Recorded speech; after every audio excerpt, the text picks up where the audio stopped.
Škaj, mogoče da mi povej, ki si rekel, ne, 10 minut sem imel fokus, pa je šel tu stran, oziroma ti si itek skus imel fokus, sam si šel na druge, takrat ti bolj zanimive stvari, a ne? Se pravi, ta, da imaš motnjo pozornosti, je pač bullshit, ne obstaja motnja pozornosti, obstaja samo, da nimaš jo tam, kjer jo drugi hočejo imeti in pa rečejo, da imaš motnjo pozornosti. To te vidim, zdaj, ker sem pač kratko, mi je to čisto jasno, takrat kot otrok, pa to, ki...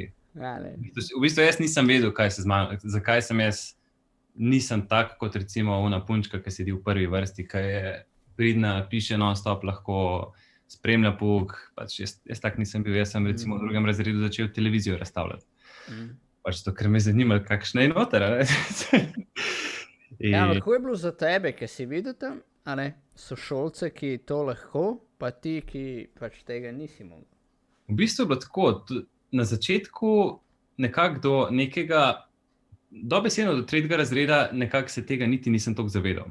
Ker niti nisem bil toliko ločen od nekak skupine otrok, ker načeloma je zelo še prijazno do vseh otrok, kar jemlješ takrat v tem obdobju.